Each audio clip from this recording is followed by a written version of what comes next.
Welcome back to Stories Behind the Scrubs, where we dive into the world of medicine through the stories and experiences of those on the front lines. I'm Jada, and I'm here with my co-host Emlyn. Each episode, we have the privilege of sitting down with inspiring individuals from all walks of the medical field, whether it's child life specialists, paramedics, medical students, or practicing physicians.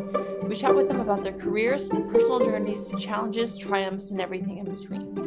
Today we're joined by Dr. Hector Chapa, an OBGYN who's here to share his unique path in medicine and give us a peek into what it's really like to practice in the shifting landscape of reproductive rights and access to care in Texas. Well, thank you so much for joining us. We're really looking forward to getting to know you and hearing about your path in medicine. One thing that I wanted to point out to our listeners before we get started is that you're also a podcaster. Yep. So here on Stories Behind the Scrubs, we host interviews with medical professionals like yourself so that, we can learn more about your profession and hear some advice that you might have for our pre-med listeners. But before we get started, can you tell us a little bit about your podcast? Yeah, for sure. Our podcast started in 2015, really as a way to help medical students and residents get stuff that's fresh out in circulation, fresh out in print. Because if you all know a little bit about the publishing world, it's getting better, but historically it was pretty awful. Now, I don't mean that in a bad way. I mean, the reality of it is you do great research, it goes through peer review. 6 months later, you get a decision. Y'all get that? 6 months later. Then it's accepted. Then it goes into queue to print. And then by the time it comes out, you're like, man, that thing's already outdated.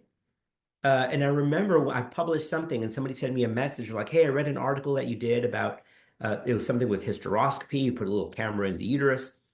And when they told me that, I'm like, wait, that just came out? Like I did that like a year and a half ago. Like, yeah, I'm looking at it right now in this journal. I'm like, wait, something is really wrong. I'm like, it's great that it came out, but that's a problem. And that was one of the big thorns in the side of anybody who publishes in medicine, whether you're OBGYN like me, which is the best field there is, let's just a little bias, or cardiology or psychiatry, whatever. The world of publishing historically, that's why everybody hated it. It's just, it's a pain, it takes forever. And so something had to change. Now journals are going to what's called open access, boom, boom, boom, peer review, get it accepted, get it edited and out, hopefully like in 3 months. But still there's a gap. Things are happening so fast, guys, in medicine that if you wait for it to come out in the journal, I mean, you're going to be left behind and your patients aren't going to get the best care that's available.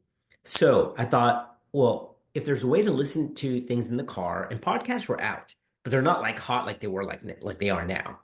There's a way to listen to in your car or when you're on the exercise bike or cooking or whatever.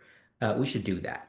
So I launched that in 2015 as a way to do that, making it both educational and fun because, man, medicine can be so dry and boring, and that's not how we learn. So the goal is simple. Give them stuff that they can process to take better care of people, make it fun and normal. So you're not all preachy and doctory, just be normal. And number three, have fun at the same time. I'm very proud to say our audience is national and international. We have people from Ireland, from Israel, from South Africa, from the Netherlands, from, of course, our neighbors up north in Canada. So I'll throw out a A for my Canadians. Uh, we've got a lot in South America. We've actually launched our podcast in Spanish called Clinical Pros Latino. So I've got two physicians. One is Colombian, another one is, I think, Mexican, who translate our episodes in English into Spanish. So we are international, and I love it. So podcasting is big. This is a way to connect. So what you guys are doing to connect to your audience, we want to do that where we can also educate. I think that's one of my passions and one of my missions here is to help us be better doctors at the bedside. And I'll explain why in a minute. And at the same time, have fun with it. Emily and Jay, listen, I've listened to a lot of medical podcasts. Boring. No, I'm not going to say anything about, but I mean, they're dull. Why? Because we're so high and mighty on ourselves that becomes very preachy. Like, here's what you need to do. If I were you, I would do this. Well, you're not me. And we all come in different flavors and perspectives and attitudes and backgrounds. And so why don't we just have a conversation about it? The good and bad, and there's plenty of times on the episode where I'm like, guys, I don't know which is the right answer here. I've got this journal saying this, and this journal saying the opposite. The truth is somewhere in the middle. I don't know what to do with this. And that humility, that transparency that I hope our listeners hear is why we're doing it. See, nothing like a short answer, Jada. See what you got? Yeah, I mean, I think it's great that you guys try to make medicine more fun and that you're making it more accessible to people, Yeah. especially with these, clinical studies in these journals that are not always the easiest for us to read, especially towards the beginning. So I was just wondering, how do you usually approach reading journals or studies? Like, is there a checklist in your mind when you're evaluating them? Yeah, so this is real this so it's so interesting because stuff that's out in print, let me tell you, it takes a lot of work. Actually, we just submitted something yesterday, guys.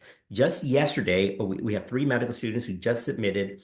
I just got the notification in the email this morning.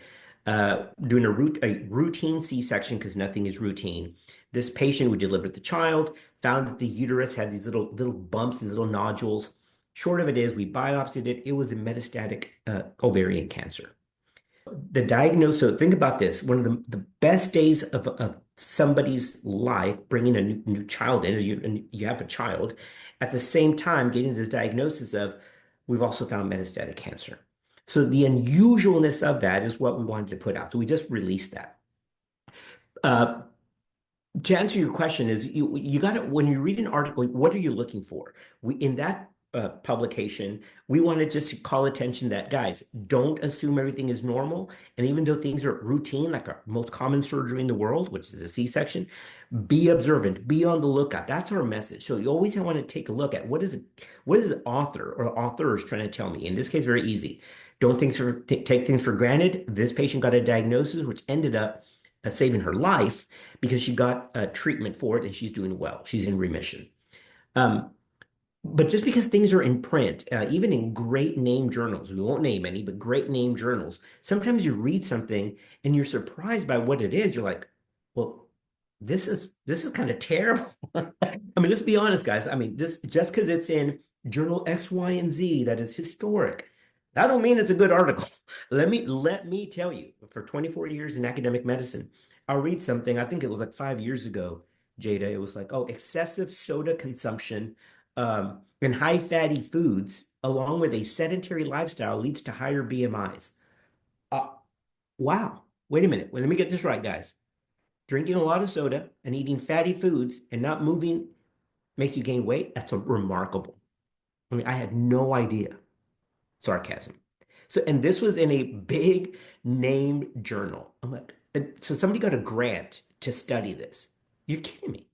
And so this is, and I'm very honest in our episodes on our show, which is know what you're looking for. To answer your question, have a goal. If it's something that you're interested in, look for it. And just because you read it in XYZ journal, do your due diligence and compare that with other journals. The best way to interpret a journal is not in isolation. Go, oh, this article found that treatment X was great. Fantastic. It's good to know. But why did it 10 years ago find that it didn't work? Or 2 years ago, they found that it was less impressive. So you take one article, Jada, to answer your question, is a puzzle piece. You need to take all the puzzle pieces, which are all of the other data, and then you make the complete puzzle so you can look at the image. Never read an article in isolation. Yeah, that's great advice. I think a lot of people, especially as like undergrads, were sort of entering the world of academia. And like currently I'm in the process of submitting for peer review, and Good. there's so many like hoops to jump through. And I understand what you mean about having to cross-check yourself. And it definitely feels it's almost exhausting because you want to be able to take what you read and trust that there's, like there's a certain level of like credibility, and they themselves have done their research and cross-checked and peer reviewed. But like you said, You would think. yeah, like you said, it's a puzzle. And what looks like a simple conclusion might be like the product of like bringing together, like corroborating like 10 Yes. plus different papers. So it's very exhausting. um yeah, I know what you mean there. And to sort of talk about maybe the age that you first started reading papers, that was my attempt at a transition to telling us a little bit about your time in undergrad. Maybe we'll keep it pretty brief here, but like, where did you go? What did you study? And what sort of like What did you look for in your college? So I'll tell you, I mean, even though I've been in practice for 24 years, which sounds like a long time, and it is, I'm telling you, I mean, I've seen some stuff, but it really has gone very quick, and I'm not done. I still love what I do. I want to keep doing it. I'm not, some look for the day that they retire, and that's good. Good for them. I love what I do. So I'm still in the heart of it. But things have changed even from when I went to med school. When I was pre-med, I went to another big university. So just for our podcast family that's listening, you know, right now we're doing this with Texas A&M. Our two students are Texas A&M University, right? Sorry, I should clarify. So Jada's at Texas A&M. I'm at Rice right now. Excellent. All right, great. So this is my point. So we've got some variety there, good balance. Excellent. Because I went to the competitor for A&M, which is UT. All right. So, and it was a little different then. I mean, my job really, it's gotten a little bit more complicated, but that's good. When I was a pre-med student, my job was to do well, get a good GPA, do well in the MCAT. You apply, there you go. Now, come on, guys, you all know this. You all need shadow hours. You try to look for research.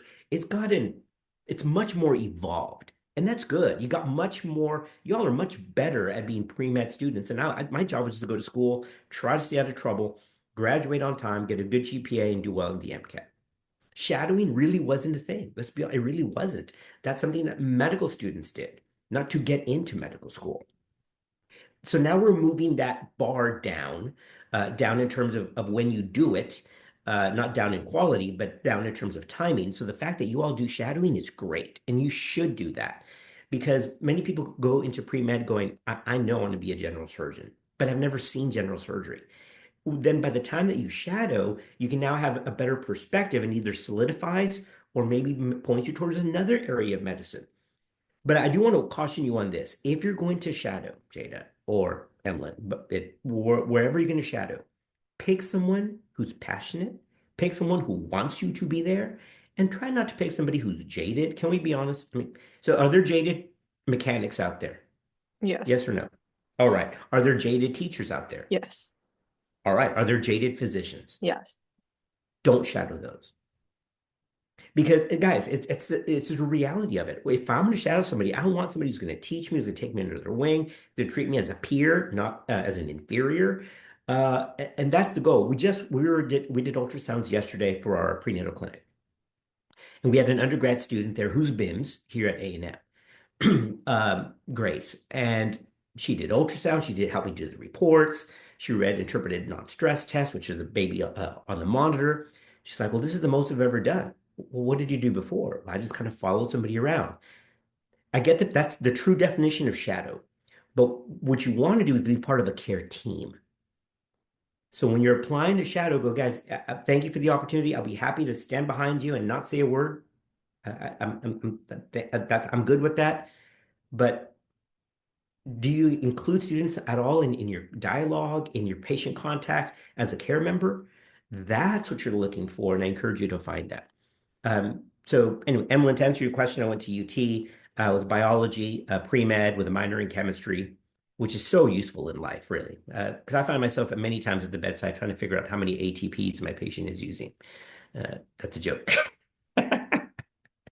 But you got to do it, right? You got to check the box to prepare you to med school. And I was very well prepared for medical school. I stayed in the UT system for medical school. I went to UT Southwestern, which is in Dallas. I chose OBGYN as my residency decision. I did not know. I originally thought I was going to do general surgery or orthopedics for no other reason than I thought I could play with toys, and it was cool. And then actually did it, and I'm like, man, it's just not so much for me. Never thought I would do obstetrics and gynecology. Never seen a delivery. Never been involved in women's healthcare, and it won me over. So keep an open mind during both your pre-med and your medical training. You never know what's going to grab you. Never know. Because this was absolutely not something that I would have answered that I would do as a pre-med student. That just wasn't on my radar. But man, it will find you. Trust me, it will find you. Yeah, and I think that's the biggest thing with this podcast is we're trying to keep an open mind and figure out, just by listening to you guys, what we might be interested. And like you said, having passion for what you're doing. Like that's the biggest thing we're looking for in our guests, because I've been in the doctor's office when, now that I'm a pre-med student, they're like, oh yeah, so what do you want to do? And I'm like, oh, I'm pre-med. And they're like, oh, you don't want to do that. Like, Oh, just get don't tell out me. now. And I'm like, please That's stop. terrible. Wow. See, that's sad. I don't get that. And I've heard that many times, guys. What you've told me, that statement, Jada, is not new. I get that. I think that's terrible. Because if you're, to be honest, I'm not mad at anybody.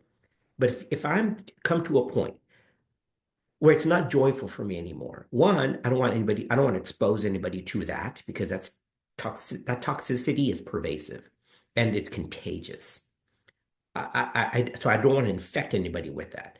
So if I know I'm already kind of on that spectrum of not having a good time, whether it's burnout or whatever, and burnout is not in your future if you choose that. And I get that, oh, you're saying it's completely avoidable. No, not always. But I'm saying a lot of that is your mindset and your team. Guys, I have my team right now is so functional, not dysfunctional, that we carry everybody's stress. We make sure everybody has time away, everybody has time off.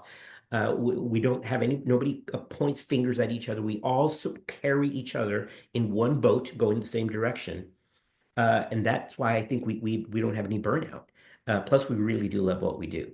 But I think that's sad. And that message, I hate that you hear that because if you're starting on this road, and I don't come from I'm the first in my family to be a physician. I'm telling you right now, there's no greater privilege than to hold somebody's hand when they're sick or they're dying or they get a diagnosis of a fetal death, which is what we do in our discipline. And you're part of their life fabric, whether you want to or not, they'll never forget you. So you have a point to impact their life in such a unique way. How do you take that for granted? Especially for what we do, it's such an intimate thing. It's gynecology. I mean, so a patient is so concerned that something is wrong that she's willing to get undressed, get into a very odd position, which is called the foot holders. We used to call them stirrups, but it's not a horse, so footrest, and expose themselves to somebody they don't know because they're afraid. That's humbling. So if you get irritated by that and you're making faces and here's another, you're in the wrong business. And so just keep that in perspective. I encourage you, you are not going into something that is dying. You're not running into a burning house. If you choose to love it, you'll love it every single day. Yeah, I think that's a great message. For me, sort of hearing you talk about that, it got me thinking about like people's relationship with their career and like sort of deciding like the level of certainty that they have going into medicine. Because I feel like growing up, a lot of people sort of view doctors as like heroes. They're heroic figures, they save lives, and medicine might be like sort of mystic almost, like it can once again Mhm. like save lives, like work magic essentially. And then while you're going through your training and going through your education, a lot of people sort of face the reality and see that like medicine itself might be limited and their role as a physician might be limited. Um, so it's very disheartening to hear that there are people who are practicing that truly, like you said, like, how do I phrase this?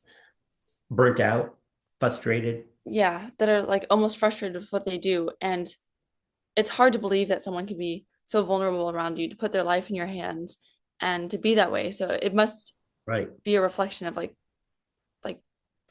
clearly they're dissatisfied in their job. And my question for you is, at what point do you have to be realistic with yourself and like what kind of person do you think it takes to enjoy a field like this and to appreciate something like that? So a couple of things, because man, there's so much to talk about. No, one, and I have to be very clear because I don't want to get in trouble by anybody. Burnout's real. I'm not minimizing that at all. It's a big issue. But sometimes when you try to call attention to something which is required and necessary, that attention in of itself fuels the beast. Do y'all get what I'm saying? So we had to do something different. We couldn't just keep going because there are obstacles. Yes, there's a lot of redundancy in documentation. Do I like it? No. Do I do it? Yes. So it's very easy. Can I fix this myself? No. Is this outside of my control? Yeah. All right. Well, I'm just gonna have to do it. So I can either sit there and moan and groan about it, or just, hey, whatever, and I'm going to do it, and I'm going to do it. So it all has to, there really is, while there's external factors that I can't control that we have understaffing sometimes. I get it. But I can control my reaction to that, and we're going to make it work. So I think a lot of us, we didn't get that kind of training. We were very good at reactionary stuff. Well, well, well, and so we're good at huffing and puffing because a lot of that, because some of that guys that say it, and you know it, that as physicians, there's part of that because we worked hard. And it's if it was easy, everybody would do it. This is not easy. It's a special privilege to do what we do, and I love it. But because of that, there is a little bit of this self-righteous entitlement, which I've owned. I'd be saying I have. And so when something doesn't go our way, but it should, because I'm the physician, this has gotten us into trouble. Because when it doesn't happen, then that's where we don't know how to react to that. That's why this idea of going to a team base. So guys, so just so you know, we have DOs, MD, we've got a certified nurse midwife, a CNM, who's in our group. I'm OBGYN. We have family medicine OB, and we all are, notice that those are called different flavors, different ingredients in the dish. But if everybody had the same flavor and everyone is all upset, then it adds fuel to that fire. So the way I think you protect yourself is you got to remember that here's what it is. Let me be honest, because I had to learn this myself.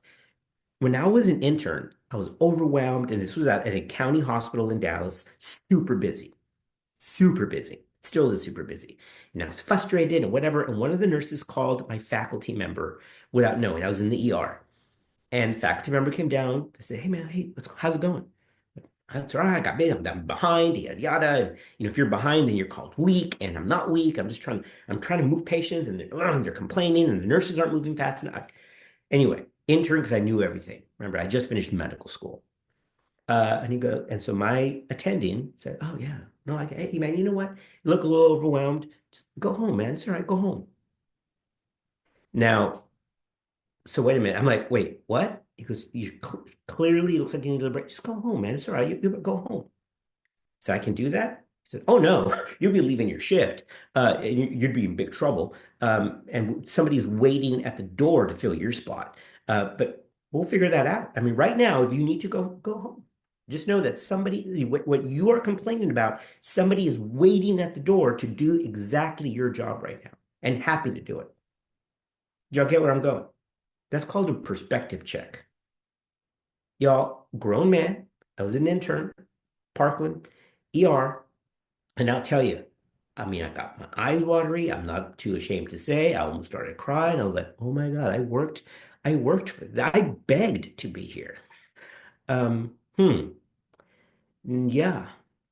Do you get what I'm saying? And his point was real. Hey, man, if you're overwhelmed, no problem.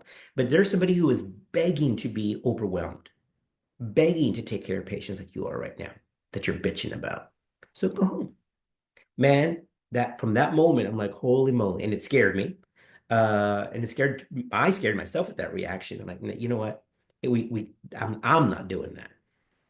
And I respect that. It wasn't until weeks later, and I asked, I'm like, hey, how did you know what happened in that ER when I went off rotation and that was it? And so I asked my attending, I'm like, how did you come down with the nurses, man? They were blowing up my line. Now you got to come get your boy. This guy's not, you got to either get rid of him or you put him in check. And so I'm so thankful that one, I wasn't fired. I mean, I wasn't violating any patient harm or anything, but it was just the attitude. And he did it in such a way where he didn't have to correct me. I corrected myself. So that's the catch, guys. So Emily, if you remember, so 20 years down, remember this, that how do you feel right now? How are you going to feel if you don't get that medical school interview? How do you feel if I wish I could have answered differently because we all did it. And then you're going to bitch about it 20 years later. To be honest, like, I'm not being insensitive, but it's that reality check that I have to remind myself every day. I want it to be, I get to deliver babies, bring life in the world. And sometimes it's good and sometimes it's catastrophic. uh, you know, that patient had two life-changing diagnoses at the same time. Hey, you should do baby. Yeah, everything's great. You've got metastatic ovarian cancer and you could die. What? What kind of privilege is that? Totally respectful for our first responders. I'm not brave enough to run into the line of fire, so I'm thankful for them.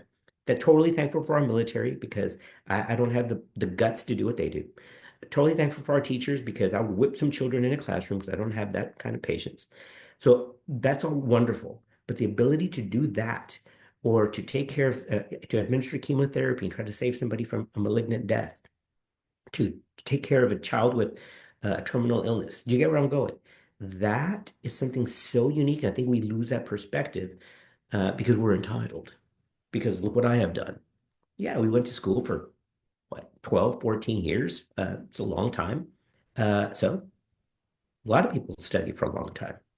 You have to find it in you. You've got to really love to do this. And I hope that both of you don't forget that message.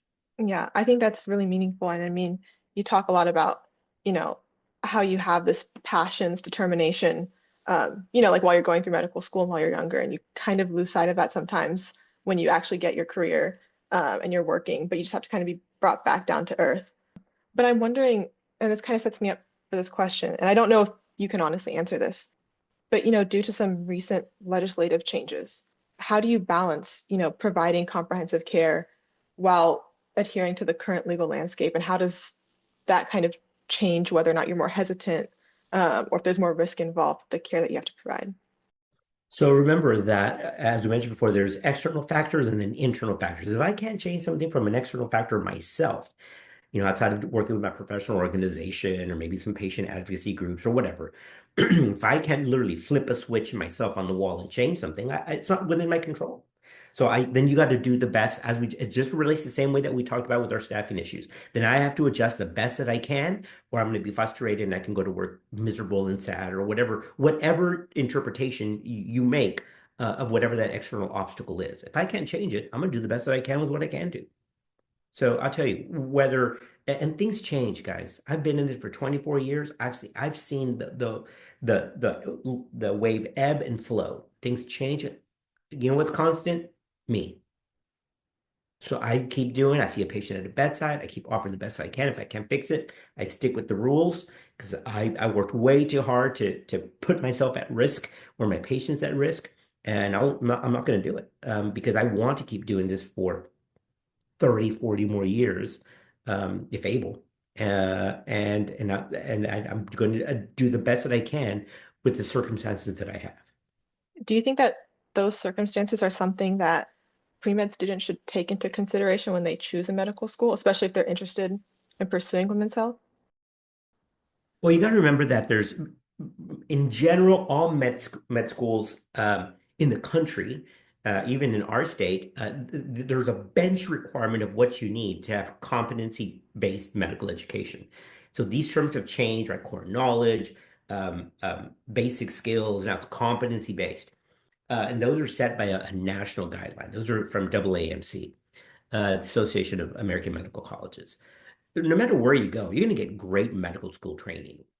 That shouldn't make your decision. What's going to drive your decision is what kind of school is your personality? Is it large, metro, competitive? That's where I went. That's where I thrive. Is you push me in with 10 other swimmers into the water and it's deep. I'm getting to the other side. I'm just doing it. And I'm going to go as fast as I can and as well as I can. That's my personality. Others want to not jump in and swim. Others want to be together in a boat and row together. So more team-based focus. That's fine. But there's so many factors, large, small, competitive, research-focused, community-focused. Those are the different flavors, but the core ingredients of it, those are set. Or they wouldn't be a medical school. Those are outside of anybody's control. Those are governed by the AAMC. So the next question is, where are you going to thrive? And I had friends who didn't survive my first year in med school because that highly competitive sink or swim nature wasn't in them.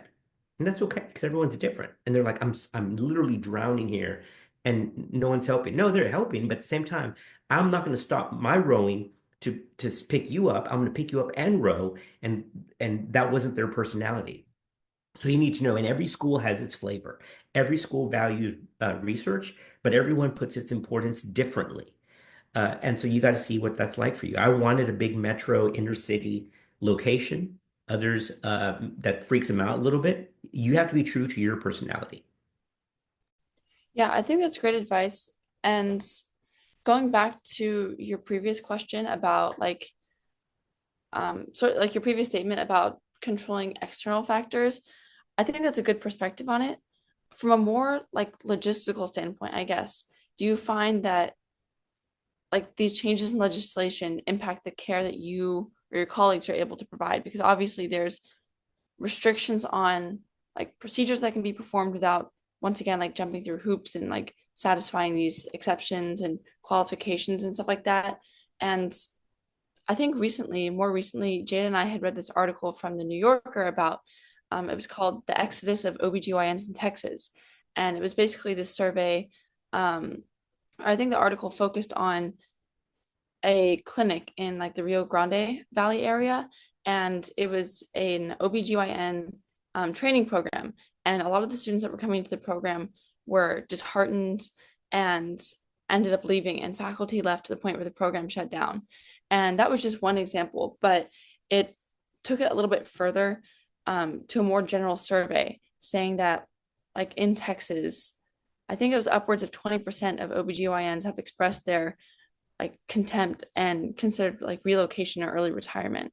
So, for someone who might be interested in that specialty, maybe you're in medical school, and like you said, I do believe that like each medical school is held to a standard and that you're going to get an excellent education at Right. any of them.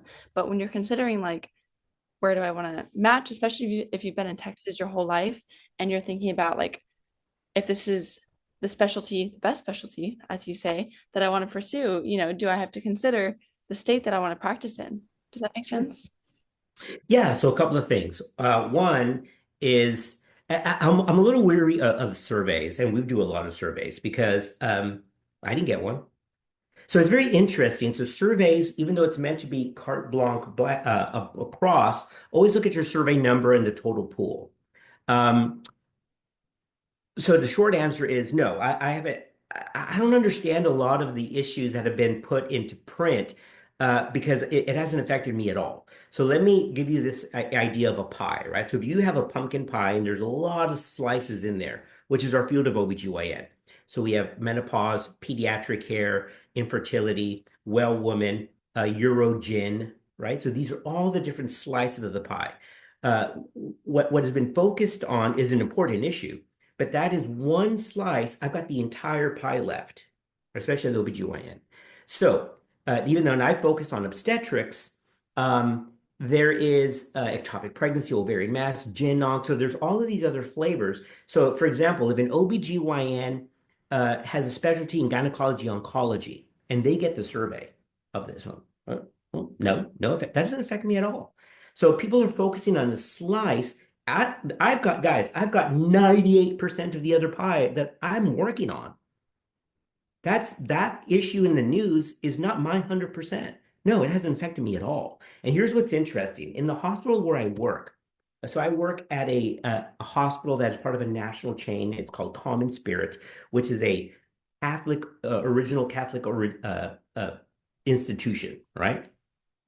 So if anybody is going to be a little restraint on certain procedures, let's say like a DNC where we clean out the uterus, it would be them, right?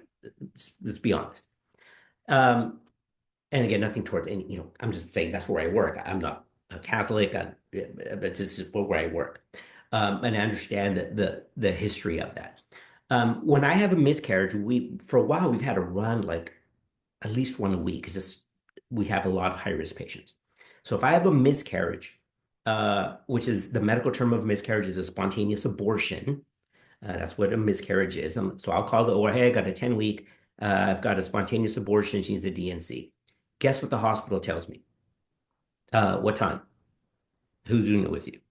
Like, okay, well, do it tomorrow. How about tomorrow? All right, 10 a.m. Great. Who's doing it? X, Y, and Z. Okay.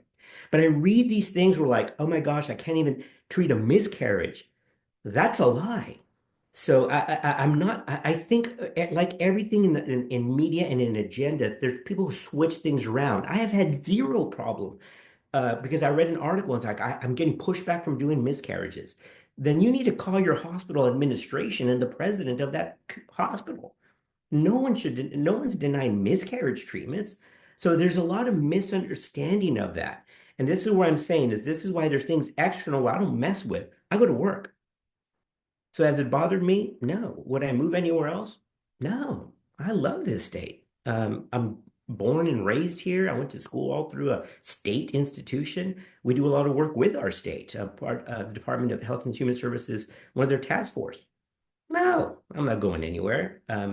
So no, it hasn't affected me because my pie isn't that one slice. I've got a whole other piece of pie that I care for. So it's an important issue to talk about. Absolutely. Has it affected me? No, not very much at all. Yeah, that's very special. Thank you for sharing because, Yeah, obviously it's gotten so much media coverage and people like speak up about it and people sort of speculate, not just speculate, but also just share what it looks like in practice. But I'm very weary of that. So I've got great friends all throughout the country, not just because of the podcast, but because we've done a lot in conferences throughout the last 24 years. And we've had our share of publications. Um, but I've got people from Florida, New York, California, and they're like, man, it's too expensive I just can't, I want to move to Texas. It has nothing to do with the other stuff. I just want lower malpractice insurance. That's the reality. Like people are coming here because they cost less to practice OBGYN. I'm like, come on. So it depends who you ask. And I think it's very interesting because New York really, and I've got great friends. I've done grand rounds at Einstein and Montefiore, all through LIJ system, all in the Northeast for decades. But there is this thing against Texas, like, oh, you guys are terrible. I love my state. I love to deliver future Texans here. And I wouldn't move anywhere else unless you come and force me out of my home. I deliver in boots. I appreciate the state pride. That was good. That was good. Yeah, Um, yeah, so once again, thank you for sharing about that because like the media depiction of it is one thing, but that's why we yeah, want to have you on here because it's so hard to find, right. like to sort of get that unadulterated truth and Oh hear my like what it gosh. looks like in actual practice. So Yeah, and I think that's so odd is that so first the last we want to do is pay attention to revolve ourselves around the media. And I do a lot of media stuff, just so you know. I mean, we do have a lot of stuff in print. We both for medical education. We've asked for certain comments for a variety of things. Uh, Very media friendly. But the media also is there for ratings. It's a show. Let's call it what it is. Trust me, guys, I've got my foot in the media door, and I respect them. But a lot of that has lost its validity. COVID taught us that. So what happened during the COVID is in that about one journal that's a very well-known, very well-respected journal, because you don't move your lips when you say the journal's name, um, had a 15% retraction in its COVID articles because they were bad or they were factitious. Do y'all know this? Okay. So during the COVID time, the amount of high name journals who retracted public because they wanted to be the first out there. And so that put the light now back from rather than on the investigator to media going, what are you doing? Well, because you wanted to be the first to put this out, and the numbers weren't right, they weren't reproducible, they were weird, it didn't even make sense. So what I'm quoting is just for one journal that I'm not going to say. You can look it up, but up to 15% of their COVID were retracted. Uh, so we learned a lot, and that's why we said do your own investigation. Media is great for information, but they're there also to help you to tell you how to think. I think for myself. And so that's one thing goes, oh, well, what party are you? Neither. I'm very proud to say I am a complete independent. I vote what I think is important to me and my family and in my uh, community. But I'm not belonging to one or the other party because then you get into this weird group thing and they tell me how to believe. I'm smart enough to make my decision for myself. Yeah, I think it's definitely worth discussing that and, having some hesitancy when it comes to the media, because that's definitely something that Yeah. I think everyone needs to be better about.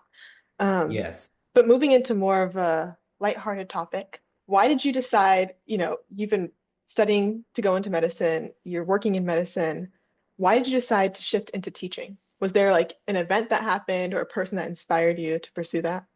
Well, so a couple of things. So it's teaching is an odd term because my teaching is at bedside. Right? So I'm in clinic. I teach with residents and medical students at the bedside. So to me, if I'm in a classroom, and no offense to anybody who does it, but just goes in every day and teaches from a lesson plan, good for you. I would be miserable.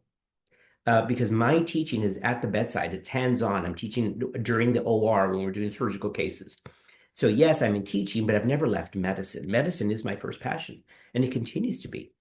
And so I've had people, when people didn't understand how medical education works, they said, "Oh wait, I can't believe you're giving up deliveries. Why am I giving it up? Where are they going? I'm still delivering. Okay, okay." So it's a very odd issue, what teaching means. Clinical teaching, or at the bedside, is I gotta have a practice. So I've never, I didn't move into it. I've always done it. So when I was a resident, I got a resident teaching award for the medical students when I was still in residency, because I always taught the medical students.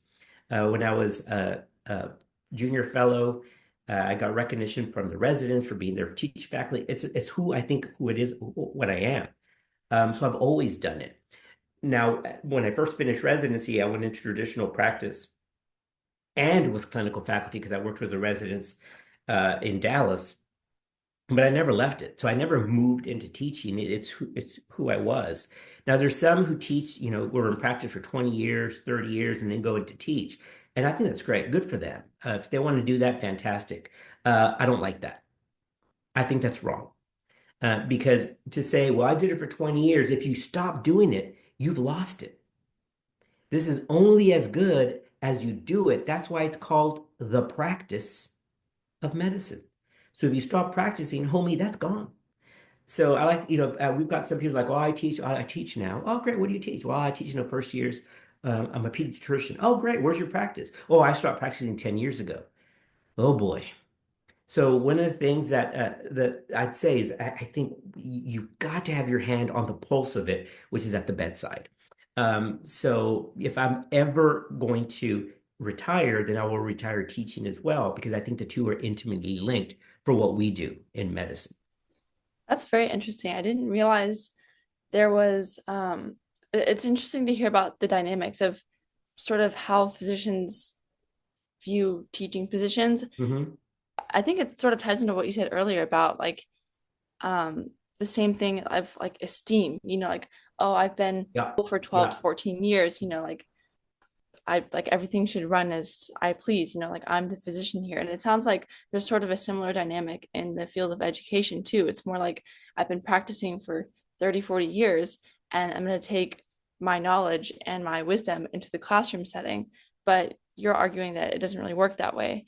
And to sort of piggyback off of what you said about you think teaching happens like more so in the clinical setting. Um, when you first get these residents and their only education is like med school, how do you help them develop both? Like, how do you help them further the technical skill, but also help with that bedside manner and like the more humane aspect of medicine? Yeah, for sure. So it's interesting because medical school is 4 years, and the traditional model was 2 years of a classroom, right? And then 2 years of clinical, and then you go into residency. Residency is really where you do that's where you really get molded into whatever career you're doing, right? So it's two and two, preclinical and clinical, and there's this veil in between. Um, Knowing that the value really is, there's no substitute for bedside, for being with a physician. That's why you do shadowing, for getting clinical experience. That's why some of these models have now merged over. So now some schools are doing a year and a half classroom and then 2.5 of clinical. They're expanding the clinical pool because that's where it's at. Now, it's always difficult. You're not going to be able to get rid of the classroom part because everyone's undergraduate experience was different. And we got to the first year's to level the field, right? Plus, it gets you used to with things like gross anatomy and dissection, and also in case your undergrad was not as well designed to get you to think, that at least the first year it's to get you to think and to know some basic concepts and then expand. So there is talk and even pushing even more to make it 1 year and then 3 years of some kind of clinical. But just look how things are changing. Um, Even the clinical years are changing. I did a block model. So most medical schools have during your a clinical year of your third year, like 6 to 8 weeks of internal medicine, 8 weeks of OBGYN. Those are called block clerkships. Here at A&M, we don't do that. They're all together. So every core clerkship runs together throughout the year. That's called longitudinal or parallel, so you're doing pediatrics in the morning, gyn in the afternoon. Why? Because you think better when you have to switch gears that way mentally throughout the day.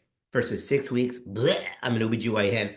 8 weeks, bleh, and then I've learned, and you're regurgitating these facts per discipline, and then you get to take your certification test at the end called the USMLE, and you forgot what you did 6 months ago versus doing it all. So the model is changing. There's been discussion, though, for a decade from AAMC of why are we doing biochemistry in medical school? Why shouldn't they do that in undergrad? Yeah, but not everybody does. You see what I'm saying? So they're loosening some of this and go, what do they really need in med school? Probably gross anatomy, pharmacology, microbiology.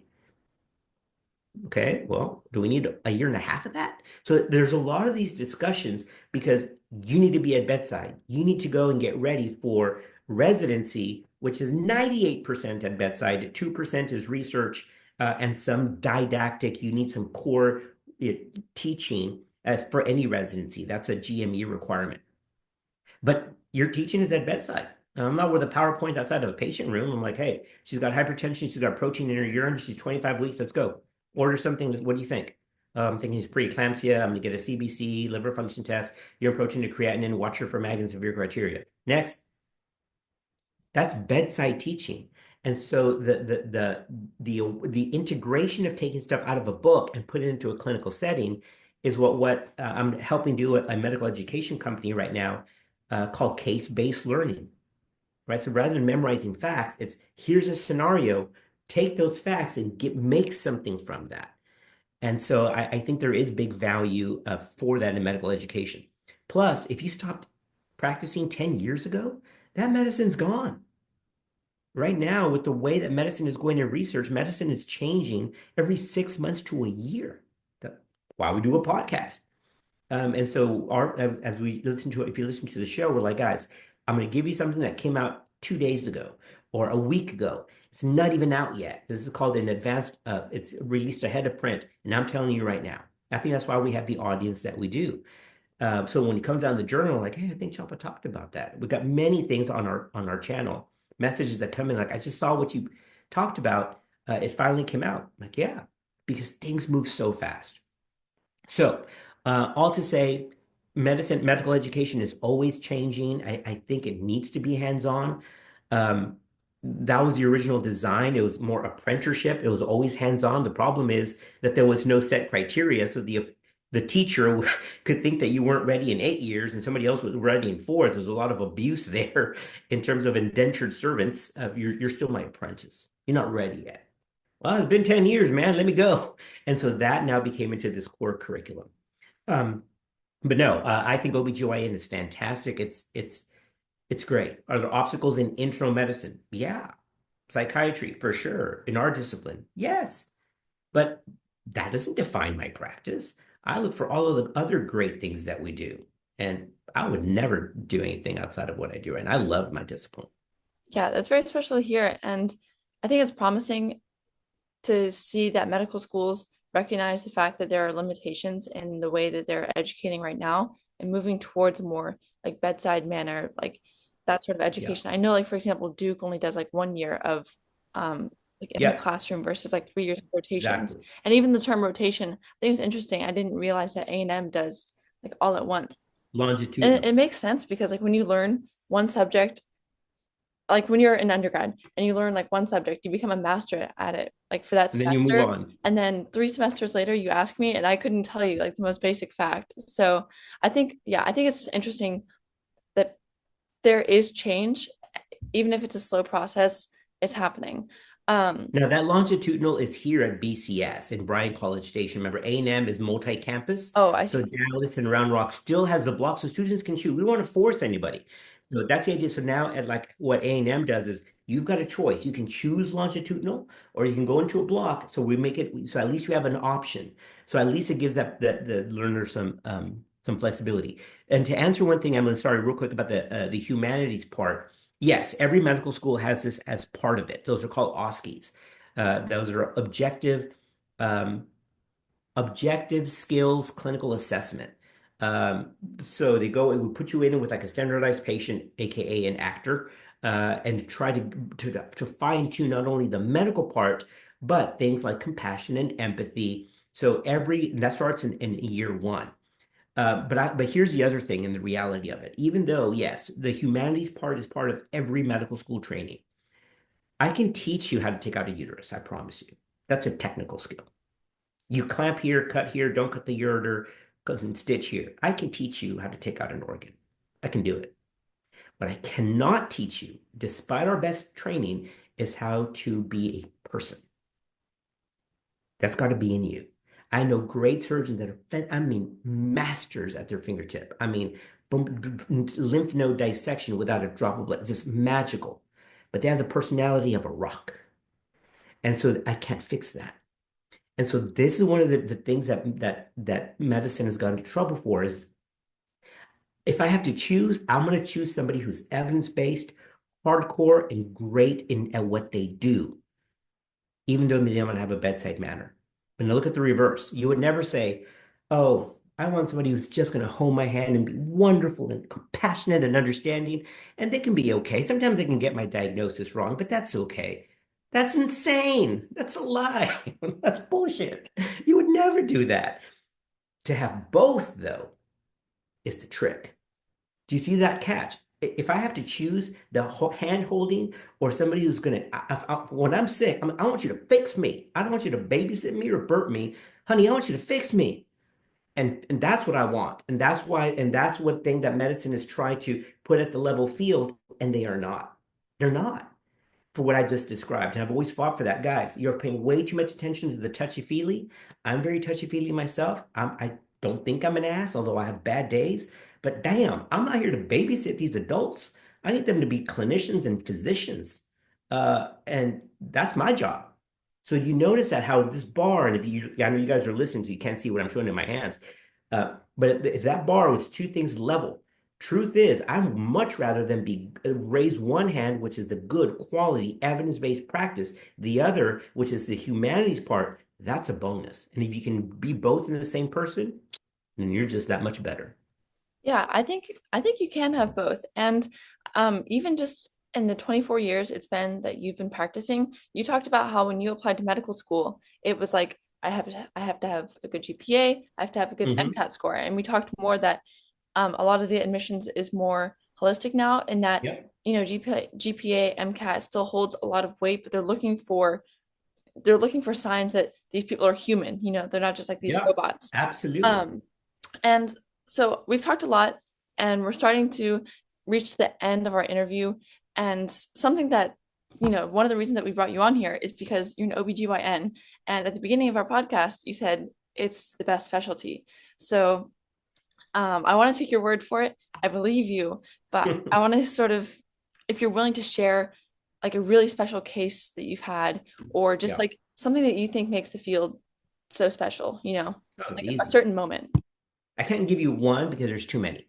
Uh, Too many impactful things, both on the good side and the bad side. Again, I've held babies taking their last breath. Will I always remember that? Yes. Am I part of that family, whether I wanted to or not? Yeah, I still get cards from those. I've watched mothers die uh, postpartum. Those are all the impactful things.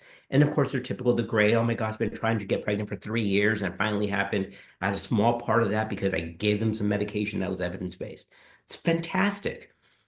Very diverse. Three main reasons I tell you this because I've answered this question for 24 years. It's the only discipline that's considered both primary care and a surgical subspecialty. The only one.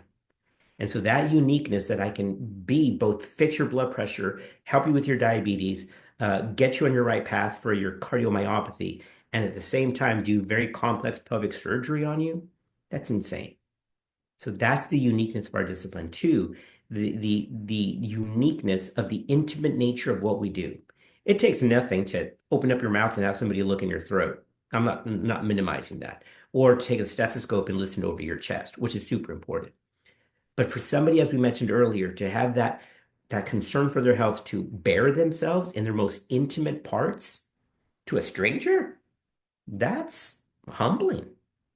And it's not even for males, because males don't care. They don't take off their pants. Just, look at this. It's for women. Let's be honest. Guys don't care. But for women, you can't lose that perspective. And then three, the ability to cross two unique areas of medicine, obstetrics and the gynecology part, which are very, very complicated. So when it's minimized by people, by the media who take one slice of that vast discipline into that's rude. And I don't play those games. I've got this entire field that I'm working here to impact patient care. And to me, that's very unique. Yeah, it's very obvious that you're, totally convinced that this is the perfect field and this is exactly what you want to do. And so you've talked about, what makes OBGYN really special. But our final question, and one that we ask all of our guests, is about what it's like to be in your profession just every day. So can you take us through like a day in your life as an OBGYN? Yeah, welcome to no regularity, and I love it. So if you want, and you make it what you want, right? So, but my job, my stance right now is very unique, and I have chosen this because I am a clerkship director for our medical students. I'm faculty for our residents. I'm on the board of our professional organization called the American College of OBGYN as a national officer.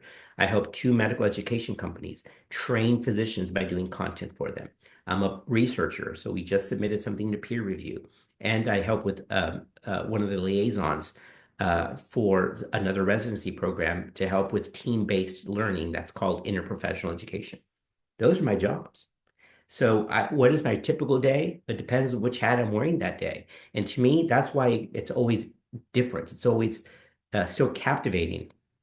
And I have no problem. If you want a career where you go in at 8 and leave at 5 and you go into an office setting all day, I think that's wonderful. That would also drive me insane. Sometimes I'm in the hospital, I could be doing a C-section. Next time I'm in clinic, next time I'm doing ultrasounds, next time I'm doing research. That's my typical day.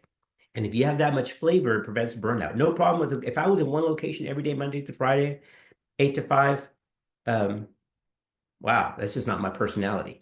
But if it's yours, I encourage you to do that. That's not mine. Yeah, that's great to hear. Some people really do prefer that regularity, and others like definitely strive in those other environments. But right. Yeah, with that, we just want to say thank you so much for joining us today to share more about your life as an OBGYN. I think this has been a really, really interesting interview. You've definitely uncovered a lot of realities in medicine, and it's been really interesting to hear about so many of these dynamics. And certainly like your perspective on academia, how medicine evolves so rapidly, navigating like burnout, and placing a lot of value on the career that you work so hard for. So overall, it's been really, really special to hear that like we all recognize medicine as a very unique field. It's wonderful. It saves lives. And even though it has its limitations, it's very promising to hear that there are people like you who are helping make sure that it like maintains its rigor, but also its humanity. So once again, thank you, Dr. Chapa. We really appreciate everything you've had to say. Yeah, good job, team. I'm looking forward to hearing this out, and you all have a great vision.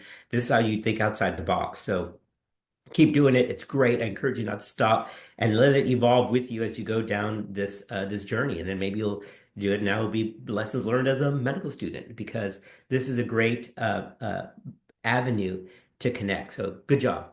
Yeah, thank you so much. All right, we'll see you all next time. Big thanks to Dr. Chapa for taking the time to chat with us today and for sharing his story. If you enjoyed this episode, make sure to subscribe to Stories Behind the Scrubs. And if you liked what you heard, don't forget to leave us a review, share this episode with a friend, and follow us on Instagram at Stories Behind the Scrubs. We'd love to hear your thoughts and any questions you might have for our guests.